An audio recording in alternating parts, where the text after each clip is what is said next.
অন্নদাতা ভগবান কৃষকদেরকে দুহাতে এই বাজেটে দেওয়া হয়েছে।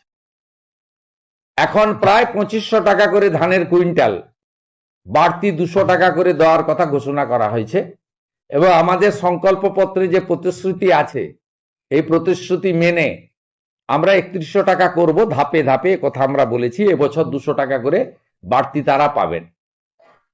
আমাদের কৃষির মধ্যে প্রধানমন্ত্রী কৃষি সেচাই যোজনা, 4টি জেলাকে প্রধানমন্ত্রী ধনধান্য কর্মসূচিতে যুক্ত করা, মৃত্তিকা পরীক্ষা সহ অনেকগুলো কর্মসূচি রাখা হয়েছে। সাথে সাথে প্রধানমন্ত্রী পিএম কিষাণ সম্মান নিধিতে ভারত সরকার 6000 টাকা দিচ্ছেন, আমরা আরো 3000 টাকা অতিরিক্ত দেওয়ার সিদ্ধান্ত গ্রহণ করেছি। আমরা আলু চাষিদের জন্য বিশেষ প্যাকেজ দিয়েছি। প্রত্যেক আলু চাষি তারা কুইন্টালে 200 টাকা করে ভর্তুকি পাবেন এবং তাদের বীজ এবং কোল্ড স্টোরেজ ট্রান্সপোর্টেশন এক্ষেত্রেও গুরুত্বপূর্ণ সিদ্ধান্ত নেওয়া হয়েছে। কৃষিকাজে যে বিদ্যুৎ ব্যবহার করা হয় তাতে ইউনিটে 2 টাকা ছাড় দেওয়া হয়েছে। এটা পর্যায়ক্রমে আগামী দিনে এই সরকার অনেক দিন থাকবে। আমরা কৃষকদের জন্য ধীরে ধীরে আরো করব, 2 টাকা ছাড় ইউনিটে দিয়েছি।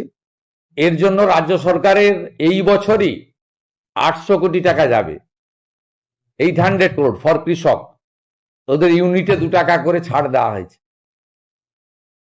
এর সঙ্গে যদি নারী শক্তি দেবী শক্তির কথা বলেন, 3000 টাকা তো ঘোষিত, 28 লক্ষ ইতিমধ্যে পেয়েছে। আগামী 1 জুলাই আরো 1,05,00,000 অ্যাকাউন্টে টাকা ট্রান্সফার হবে। তার প্রভিশন অর্থমন্ত্রী রেখেছেন 36,000 কোটি টাকা। যারা ড্রপ আউট আটকাতে গ্র্যাজুয়েট বা ইউনিভার্সিটি স্তরে ছাত্রীদের জন্য এককালীন 50,000 টাকার কথা ঘোষণা করা হয়েছে। এবং আমাদের প্রসূতি মায়েদের জন্য প্রধানমন্ত্রী মাতৃ বন্দনা স্কিমের সাথে আরো অতিরিক্ত দিয়ে, ওটাতে 5,000 টাকা পাওয়া যায়, আরো 16,000 টাকা দিয়ে 21,000 টাকা দেওয়ার কথা বলা হয়েছে এবং 5টি পুষ্টিকর কিট প্রদানের কথা আজকে বাজেটে উল্লেখ করা হয়েছে। এবং সরকারি বাসে তো জিরো ভ্যালু টিকিট ইতিমধ্যে চলছে, তার একটি পিঙ্ক কার্ড প্রবর্তনের কথা বলা হয়েছে যাতে প্রকৃত যারা পান তারা পান, মানে এই সুযোগটা পান। মহিলাদের জন্য মহকুমা ভিত্তিক একটি থানা, তাদের সুরক্ষার জন্য দুর্গা স্কোয়াড অফিসারদের দিয়ে বানানো, আর কনস্টেবল জওয়ানদের দিয়ে, মহিলা পুলিশ কর্মীদের দিয়ে 2টি ব্যাটালিয়ন বানানোর কথা আমরা ঘোষণা করেছি, যেটা আপনারা কিছুদিনের মধ্যেই দেখতে পাবেন। কারণ আমরা পুজোর আগে 16,000 নতুন কনস্টেবলকে রাস্তায় নামাচ্ছি। ওবিসি জটে আটকে ছিল 12,000 রাজ্য পুলিশের, 4,000 কলকাতা পুলিশের। আমরা নারী সুরক্ষাকে অগ্রাধিকার দিতে চাই এবং বহু জিনিস রয়েছে, মহিলাদের শিক্ষা, তাদের সুরক্ষা, অর্থনৈতিকভাবে পিছিয়ে পড়া মহিলাদেরকে অর্থনৈতিক সাহায্য করা, বিবেকানন্দ মেরিট স্কলারশিপের মাধ্যমে শিক্ষিত মেধাবী দরিদ্র ছাত্রছাত্রীদেরকে উৎসাহিত করা, আইএএস, ডাব্লিউবিসিএস, আইপিএস সহ নানা ধরনের ইউপিএসসি বা পিএসসি কেন্দ্রিক পরীক্ষার প্রস্তুতির জন্য 30,000 টাকা করে এককালীন সহায়তা করা, এ ধরনের নানা স্কিম রাখা হয়েছে। আমার যুবক ভাইরা, আপনাদের জন্য আমরা আছি। 3,000 টাকা করে অক্টোবর মাস থেকে পাবেন গ্র্যাজুয়েট যুবকরা। আর যারা গ্র্যাজুয়েট নন,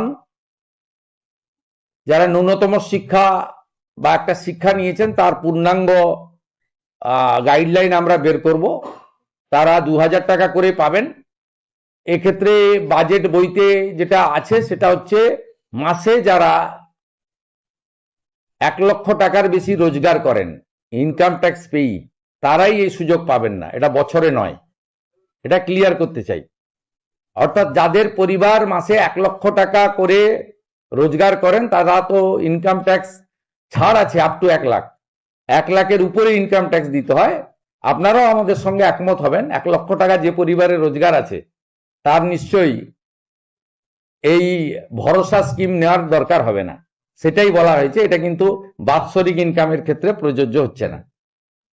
সরকারি কর্মচারীদের ইতিমধ্যে বকেয়া এরিয়ার আগের সরকার কিছু দিয়ে গিয়েছিল, আমরা আসার পরে কিছু দিয়েছি। 16 থেকে 19 কার্যত প্রায় ক্লিয়ার হয়ে গেছে। এবারে ওদের বাকি 8 থেকে 15 আছে, সেটাও ফান্ড অ্যাভেলেবিলিটির উপরে আমরা দিয়ে দেব, কর্মচারীরা অ্যাসিওর থাকতে পারেন। কারণ আপনাদের আন্দোলনের আমিও একটা পার্ট ছিলাম। আপনাদের কেন্দ্রের সঙ্গে রাজ্যের তফাৎ ছিল 42%, আমরা 20% ডিক্লেয়ার করে দিলাম। অক্টোবরে পেয়ে যাবেন, অক্টোবর থেকেই পেয়ে যাবেন। এবং আপনারা এতদিন ধরে আপনাদের অনেক কথা বলেছেন, প্রাক্তন মুখ্যমন্ত্রী অপমান করেছেন, ভিক্ষা দেওয়ার মতো 2% 3% দিয়েছেন, কখনো বলেছেন ঘেউ ঘেউ করবেন না। আমি আপনাদের বন্ধু হিসেবে কথা দিচ্ছি যে আর কয়েকটা মাস সময় দেন, অর্থমন্ত্রী অর্থ রাষ্ট্রমন্ত্রীকে পাশে নিয়ে, যে আমরা একবার করে দেবো, দ্রুততার সঙ্গে করে দেবো, একটু সামলে নিতে দেন। মাত্র 1.5 মাস বয়স এই সরকারের, এবং বিপুল ঋণের বোঝা আছে, সব দিক সামলে এগোতে হচ্ছে। আপাতত 20% আপনাদের দিলাম, পুজোর মাসেই অ্যাকাউন্টে পেয়ে যাবেন। আমরা পুজোর মাসেই আপনাদের অ্যাডভান্স অ্যাকাউন্টে ঢুকিয়ে দেবো, অক্টোবর মাসে 20% দিয়ে। এবং বাকি যে গ্যাপ থাকলো 22%, সেটাও ধীরে ধীরে ধীরে ধীরে অপেক্ষা করুন আরেকটা বাজেট পর্যন্ত, ডক্টর স্বপন দাশগুপ্তর আরেকটা বাজেট পর্যন্ত আমি আছি সাথে, আপনাদের কোনো অসুবিধা হবে না। 7th পে কমিশনের কমিটি করে দেওয়া হয়েছে, সহযোগিতা করুন।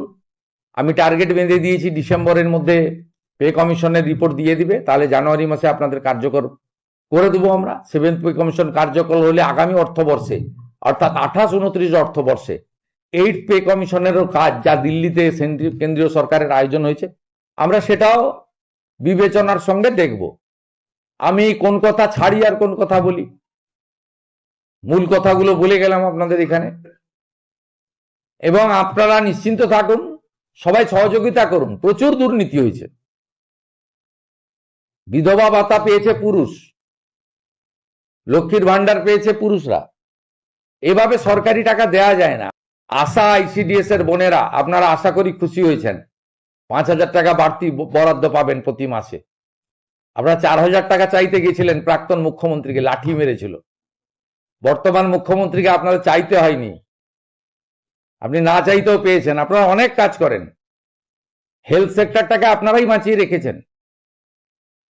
আইসিডিএস এর দিদিরা, হেল্পাররা, তারা নিজেদের সেন্টার চালানোর বাইরে গিয়ে সরকারকে অনেক সাহায্য করেন, আপনাদের জন্য আমরা করেছি। আরো অন্যান্য সেক্টর, প্যারা টিচার বন্ধুদেরও আশ্বস্ত করতে চাই, 5,000 টাকা বৃদ্ধি ঘটেছে। আমরা অন্য রাজ্য থেকে আমাদের শিক্ষা দপ্তর কালেকশন করবে, অর্থ দপ্তরের সঙ্গে আলোচনা করবে, সর্বোপরি আমরা সিদ্ধান্ত নেব। অন্য রাজ্যগুলো বিজেপি শাসিত রাজ্যের সমান ধীরে ধীরে আমরা করব। আপাতত 5,000 টাকা আপনাদের বৃদ্ধি করেছি। আর অন্যান্য ক্ষেত্রে অনেক ভুয়া নিয়োগ হয়েছে।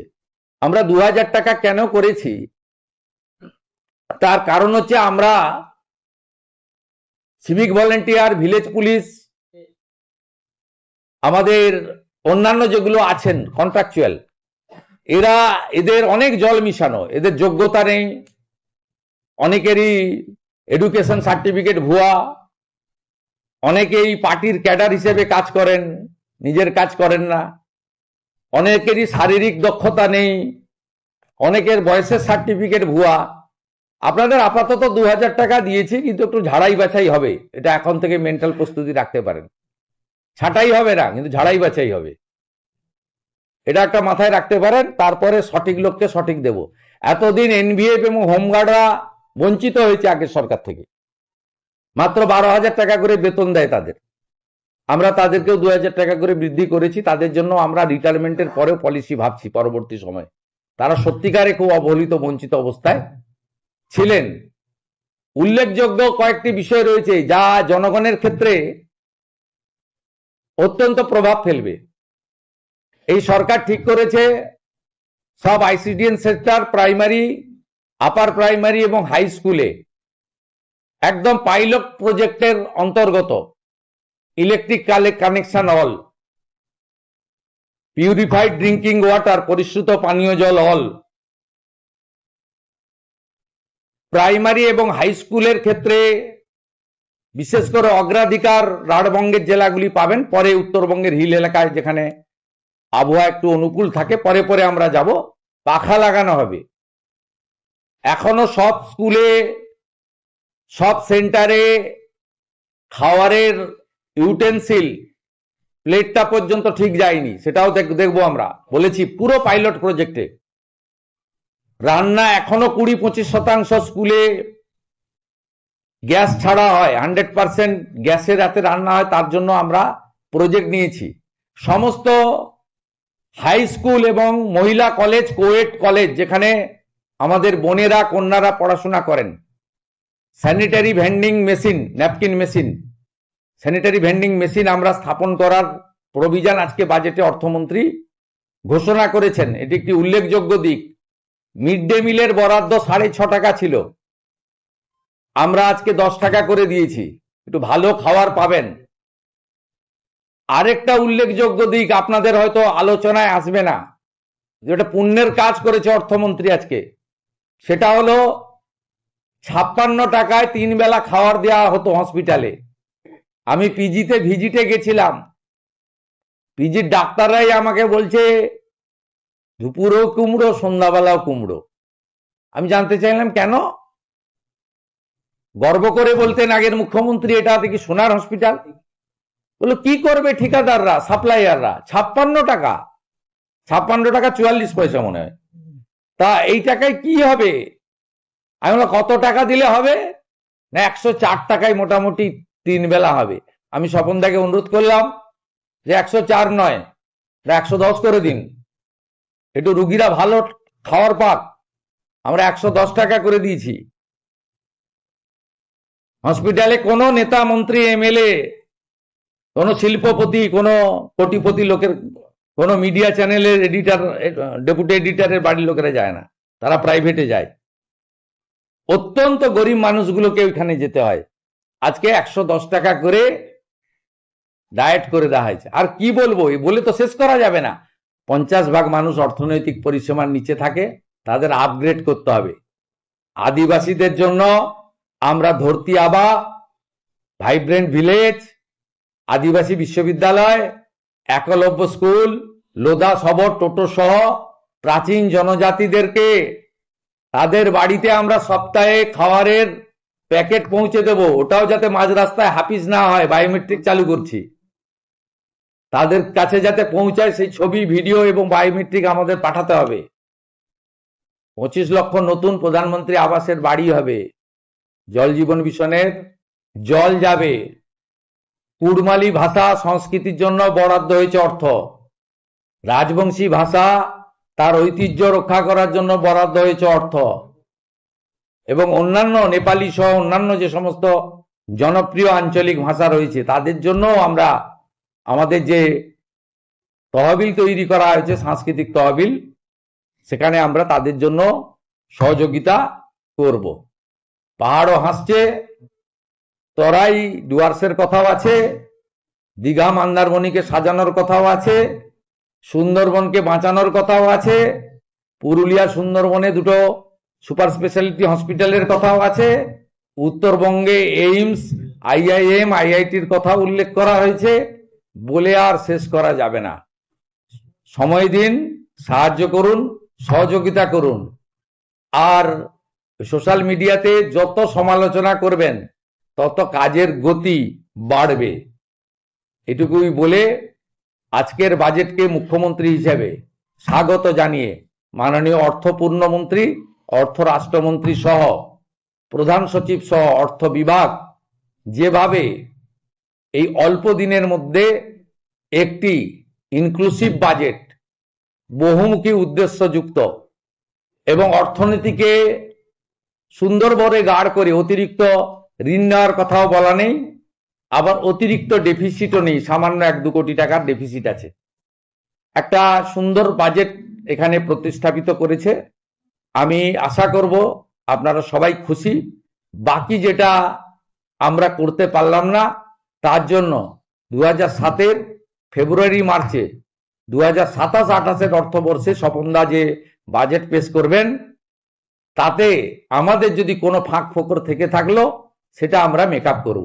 আমাদের সাংবাদিক বন্ধুদের জন্য আমরা রিটায়ার করার পরে, আগে 2000 টাকা করে একটা ছিল আগের সরকারের, সেই 2000 টাকাও আমি যেহেতু আইএনসির মিনিস্টার, আমি গিয়ে লিস্ট দেখলাম 156 জন পান, এবং খুব পছন্দের লোকেরা পান, অপছন্দের লোকেরা পান না। আমাদের কাছে পছন্দ অপছন্দ কেউ থাকবে না। প্রামাণ্য দিয়ে রিটায়ার্ড সাংবাদিকরা আবেদন করবেন। আমরা এই বাজেটটা আগস্ট থেকে, এই বাজেটটা তো এই 4 মাসের নয়, মানে এপ্রিল মে জুন জুলাই নয়, আবেদন করবেন। আবেদন নয়, চিঠি দেবেন। আবেদন ভাষা আমি প্রত্যাহার করছি, চিঠি দেবেন আমাকে। আপনারা 5000 টাকা করে পেনশন পাবেন। জরুরি অবস্থায় যারা জেলে গেছিলেন তাদেরকে মাসে 10,000 টাকা করে ভাতা দেওয়া হবে, সাম্মানিক দেওয়া হবে, ভাতা বলবো না। আর সংগ্রামী ভাতা চালু করা হবে যে বিজেপি কর্মীদেরকে এবং গণতান্ত্রিক আন্দোলনে যাদেরকে মিথ্যাভাবে এই সরকারের, বিগত সরকারের ত্রুটি উল্লেখ করার জন্য সোশ্যাল মিডিয়া পোস্ট নানাভাবে আক্রান্ত করা হয়েছে, জেল খাটানো হয়েছে, তাদের জন্য আমরা একটা পূর্ণাঙ্গ গাইডলাইন বের করব। তাদেরকেও সংগ্রামী ভাতার আওতায় এনে সম্মান দেব, অর্থটা বড় কথা নয়। সবগুলো প্রজেক্ট রাখা হয়েছে। মালদার ভাঙন, দক্ষিণ দিনাজপুরের ভাঙন, বড় 5টা ইরিগেশন প্রজেক্ট নেওয়া হয়েছে। ঘাটাল মাস্টার প্ল্যান সহ 5টা বড় ইরিগেশন প্রজেক্ট নেওয়া হয়েছে। এবং ফারাক্কা, বৈষ্ণবনগর, কালিয়াচক, গোটা মালদা মুর্শিদাবাদের যে বিরাট ভাঙন ইছামতি পর্যন্ত 130 কিলোমিটার, তার জন্য এখানে পরিকল্পনা নেওয়া হয়েছে। 50% টাকা ভারত সরকার দিচ্ছে, 50% টাকা আমরা দিচ্ছি। প্রধানমন্ত্রী সূর্য ঘরে 100 ইউনিটে 30,000 দিচ্ছে, 200 ইউনিটে 60,000 দিচ্ছে, 300 ইউনিটে 78,000 টাকা দিচ্ছে। এসসি এসটি পরিবারের জন্য আমরা 100 ইউনিটে 5,000, 200 ইউনিটে 10,000, 300 ইউনিটে 15,000 টাকা অতিরিক্ত দিচ্ছি এসসি এসটি পরিবারের জন্য। ইনফ্রাস্ট্রাকচার আর আপনার গুড কানেক্টিভিটি, এয়ারপোর্টে উড়ানে আমরা যুক্ত হয়েছি, জানেন আমরা সাগরমালা 2-তে যুক্ত হয়েছি। উড়ানে আমরা পুরুলিয়া ঝররা এয়ারপোর্টকে নতুন করে করব, মালদা আর বালুরঘাটকে কমপ্লিট করব। আর 2টো এয়ারফোর্সের স্টেশনে ডোমেস্টিক চালানোর জন্য, কমার্শিয়াল চালানোর জন্য এনওসি দিয়েছেন তারা জমি চেয়েছিলেন। হাসিমারার জন্য 25 একর আর কলাইকুণ্ডার জন্য 37 একর। আমরা অলরেডি ল্যান্ড হ্যান্ডওভার করার প্রসেস শুরু করে দিয়েছি। আর ভাঙড়ে যেহেতু জমি পাওয়া যাবে না বা বিরোধ হয়েছে, সেই জন্য আমরা শান্তনু ঠাকুর মহোদয়, সাংসদ মন্ত্রী, তিনি প্রস্তাব করেছেন, ওখানে কল্যাণীর লোকও রাজি আছে। দ্বিতীয় এয়ারপোর্ট কল্যাণীর জন্য আমরা ভারত সরকারকে প্রপোজাল দিচ্ছি।